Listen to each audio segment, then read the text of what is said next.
Welcome to today's video, Navigating Challenges in Collaborative Design and Change Management, Part 3, Effective Communication. Today we'll be looking at the role of effective communication in successful collaboration, models of communication, key challenges that we might find in collaborative design and change management, and effective communication skills and strategies. By the end of the video, hopefully you will understand the importance of effective communication for collaboration. You'll understand the value of communication models in enhancing interactions. You'll identify key challenges in collaborative design, and you'll develop and apply effective communication skills and strategies. Communication is the exchange of information, ideas, and understanding between individuals or groups to create a shared meaning and achieve mutual goals. Effective communication is important for a number of reasons when it comes to successful collaboration.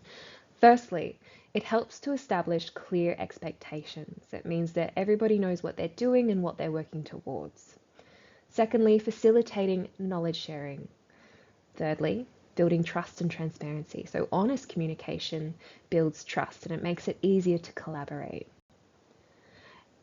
Communication also helps us to align our objectives and our vision. So being able to talk to collaborators and stay focused on shared goals, it helps us stay away from any kind of misalignment. Encouraging active participation. So inclusive communication gives everybody a voice. And it also helps to manage misunderstandings and conflicts. So if we have communication as this core value of what we are doing, it means that we're less likely to have any misunderstandings early on, and it also prioritizes resolving conflicts. So we're more open to discussing what is going on constructively. On the flip side, we can see that poor communication often leads to misalignment of goals and objectives. It leads to an increased resistance to change. People might feel uninformed. It might mean that there are inefficiencies and delays because there's been miscommunication. It can lead to conflict. It means that there's communication breakdown and it escalates any misunderstandings. There might be a loss of stakeholder support. So if stakeholders feel like they haven't been informed or have been misinformed, they might withdraw their support. And finally, suboptimal decision making. So that means that if there's limited access to information, it means that we will have poorly informed decisions. Models of communication are helpful when it comes to collaboration because they provide structured frameworks that help us understand the components of communication, enhancing clarity, encouraging feedback, and facilitating our understanding of the communication process. There are many models of communication that exist out there in the world, and today we'll just be talking about 4 general categories of models. So the first one we have is the linear model, and this is one of the earliest communication models. It focuses on a very simple one-way transmission of a message from a sender to a receiver. We then have transactional models, which starts to consider two-way continuous processes when it comes to sending and receiving messages. The interactive models focus on two-way communication, but then they start to look at the importance of feedback over time and the influence of internal and external contexts. Finally, the constitutive models, they are dynamic. They view communication from a constructivist lens, that the way that we communicate shapes our social reality. Today, we'll be focusing on the linear model of communication because it gives us the vocabulary to use when talking about communication. So we start with a sender who encodes a message. It might be interrupted by some noise. Then the receiver on the other end has to decode that message. And in the middle there, we have our communication channels, so the way that the message is sent. Here is a breakdown of our terms. So the sender or the source is a person or entity that initiates the communication. Encoding is the process of converting the thoughts into a communicable form. The message is the information that's being communicated. Communication channel, the medium via which the message is sent. Decoding is the process of converting that message back into meaningful information. Receiver, the person or entity who receives and interprets the message. And noise is any interference that disrupts the communication process. Feedback is the receiver's response to the sender's message. Now, there is a fairly big caveat note on the linear model because communication is far more complex. We need to consider context, we need to consider cultural factors and nonverbal cues, and the simultaneous sending and receiving of messages. However, the reason, again, that we went through that is because I want to be able to provide you with the language, the vocabulary, the words to use when discussing communication. This is a must-watch video. What is Organizational Communication 2.0 by Matthew Koshman? It's brilliant, it's easy to understand, and it goes into a little more depth about how we can conceptualize communication in an organizational context. Key takeaways. Communication models are useful in simplifying the process and making it easier to understand the elements of communication. By understanding communication models, we can approach our communication scenarios with greater intentionality. We can look back on past experiences to gain insights, and we can equip ourselves to handle future communication more effectively. Here are some of the key communication challenges in collaborative design and change management. Diverse stakeholders with different ideas and perspectives, resistance to change, information overload and noise, jargon and discipline-specific language barriers, lack of clear roles and responsibilities, and maintaining consistent messaging across various communication channels. It's really important that we develop strong communication skills that help teams overcome these barriers when it comes to collaboration during change. So today we are just going to go through the basics of effective communication skills and strategies on an interpersonal level. So these are the things that you can do to help improve communication. Active listening is one of the most basic communication skills that we need to master. It is the process of paying attention to what someone is saying to understand the meaning behind what is being said. It helps reduce misunderstandings, it encourages empathy, and it builds trust. We need to focus on our speaker without interrupting. We need to use nonverbal cues like nodding and eye contact to show that we're engaged. Paraphrasing can be a really helpful strategy to confirm what you've heard. And it's important to ask open-ended questions so that you can clarify your understanding, but also further the conversation. Building rapport is really important, no matter if you are working in a team environment, workplace, or engaging with community, even in your personal life. So rapport is a positive relationship built on trust, respect, and mutual understanding. It's often not instant. It takes effort and interpersonal skill. So here are some of our tips. Introduce yourself in a friendly and confident way. It really sets the tone for further positive interactions.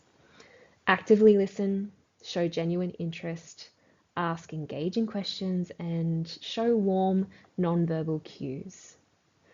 Identify some kind of common ground. It helps to establish a stronger connection. And be transparent and honest. It helps to build trust and credibility. And as always, acknowledge and respect diversity.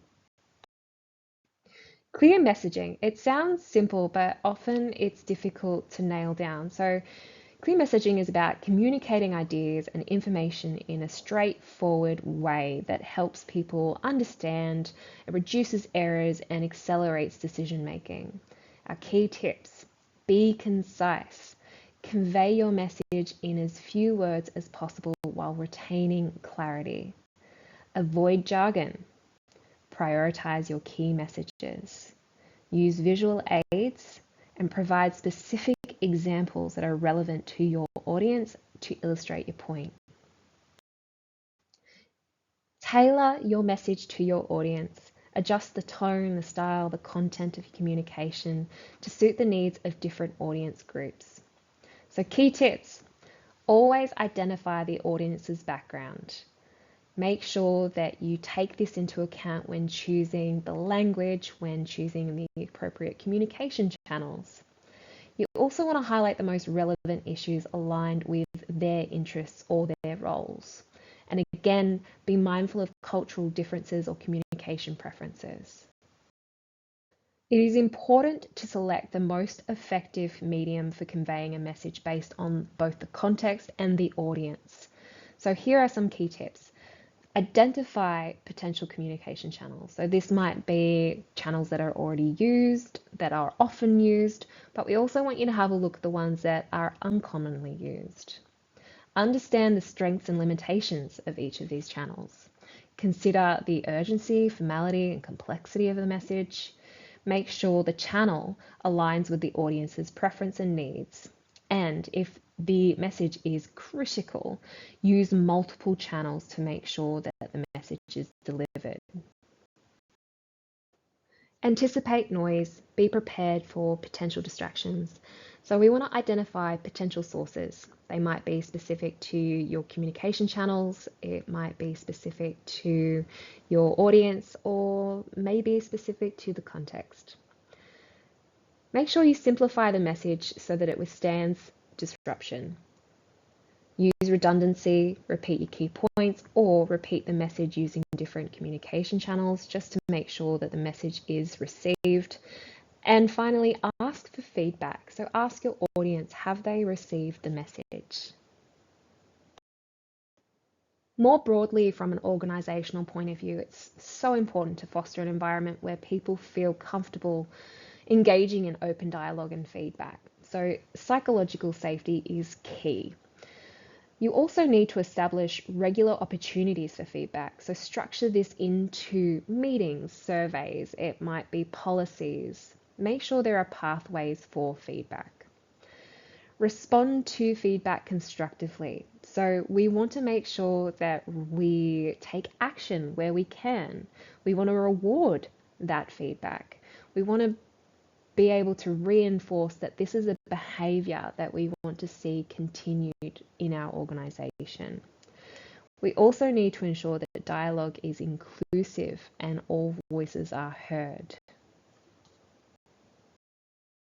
Unfortunately, we sometimes find ourselves in conflict, and conflict occurs when there's a breakdown in communication, whether it's due to misunderstandings, differing perspectives, unmet expectations, and it can lead to tension and disagreement between individuals or groups. Taking the time to understand conflict is often key to its resolution. If we take that time, we can identify the root causes, we can avoid escalation, we can tailor solutions, and it can also promote collaboration if we engage in an open dialogue and exploration of the problem together. Having gone through all of this, we can then prevent recurrence, because if we address the root cause, we can help prevent future misunderstandings. We need to locate the conflict. So where is it coming from? Is it just a resistance to change, a little bit of pushback because it's uncomfortable? Or is there a process issue? Is there something about defining the tasks or the roles? Is there just a personality clash? Is it about the relationships of the people involved? Is it to do with values? Is it what we think and believe? Is it power struggle? Is there some kind of conflict over authority and control? So if we understand where it's coming from, we have a much better chance of resolving the conflict. Ideally, we would like to resolve conflict in a way that is respectful, collaborative, and productive. So this is a really basic format for conflict management. Firstly, identify the source and the nature of the conflict. Secondly, we want to make sure that everybody who's involved in the conflict is on the same team. We want to avoid an us versus them mindset, so find some common ground. Thirdly, identify a common goal to work towards. So find something that is doable, that everybody can agree is important to achieve. Then together explore the ways that you can achieve that common goal and then come to an agreement. This is just an intermediate agreement. Put it into action and then have a follow-up process and review what has happened since. We want to make sure that it doesn't get forgotten about. Here are some key tips. So have very clear protocols in place to raise and address your conflicts. Try and view conflicts from different mindsets, such as a growth mindset or a solution-oriented mindset. Make sure there are very clear boundaries in place by establishing guidelines for respectful communication. Try and separate people from the problem. Find common ground where possible. If you are a mediator, remain impartial. Try to manage emotions by remaining calm and addressing emotions constructively. And make sure that you clarify any misunderstandings by frequently summarizing or restating points. Assertive communication is a little bit of a tricky one for some of us because we don't want to cause any conflict. But I find that there's often a misunderstanding around what assertive communication is, and I like to visualize it on this sliding scale spectrum. So on one end we have passive, which is a style where we avoid expressing thoughts and feelings, and it leads to our unmet needs. On the other end, we've got aggressive, so it's very confrontational. It's where individuals prioritize and express their needs and opinions above others. And smack bang in the middle, we have assertive. So assertive is a style where we are able to express our own thoughts and feelings openly, but we also respect the thoughts and feelings of others. And this is a healthy dialogue. Here is an assertiveness technique called the Dear Man technique. It's an acronym. So we'll go through. So you want to describe clearly and objectively what the situation behavior is without any kind of judgment or interpretation. Express your feelings, your thoughts about the situation honestly using I statements. Assert. So we want to state the needs or requests directly and confidently. Reinforce. So explain the positive outcomes or benefits of meeting your request to encourage cooperation. Be mindful to stay focused and not get distracted. Appear confident with your body language and tone, and negotiate. So be open to discussion and compromise. Often with collaborative design and change management, we come up against resistance, and motivational interviewing can be incredibly helpful. Motivational interviewing is a collaborative, person-centered approach designed to elicit and strengthen motivation for change. It's most often used in psychology and social work and health, but principles can be applied to general behavior change. So the key advantage of motivational interviewing is its ability to respond to resistance. This is a super brief crash course in motivational interviewing principles. So the first thing we want to do is express empathy. We want to understand where that person is coming from. Second is developing discrepancy. So help that person see that there's a mismatch between where they are and where they might like to be or where you might like them to be. The third is key. Roll with resistance. Avoid arguing for change. Otherwise, it becomes a tug of war, and we don't want to pick up that rope. It's okay to invite new perspectives, but please don't impose them. 4, support self-efficacy. So help that person recognize their own agency, that they are responsible for choosing and carrying out change. Use your core communication techniques of open-ended questions, providing affirmations, demonstrating reflective listening, and summarizing to reflect your understanding. Start to elicit change talk, so help them verbalize arguments for change. Explore any ambivalence that they might have. Help them evaluate the pros and cons. And finally, collaborative goal setting. So work with that person to set realistic and achievable goals. So meet them on their own terms. Any kind of small step forward is a win. That was an incredibly brief rundown of motivational interviewing. So if you're interested, I highly recommend this first article by Arbuckle et al., which we have included in your resources. let's review the learning outcomes. So hopefully by now you will be able to recognize the importance of effective communication for successful collaboration. You'll understand the value of communication models. You'll be able to identify key challenges in collaborative design and change management, and you'll be able to develop and apply effective communication skills and strategies. Time to reflect. So there is a reflection activity along with a summary of all the information that we've talked about today. The reflection activity will ask you to think about your own communication skills and whether there are any areas you wish to develop. We have come to the end of the video. Thank you very much for joining us for Navigating Challenges in Collaborative Design and Change Management, Part 3, Effective Communication.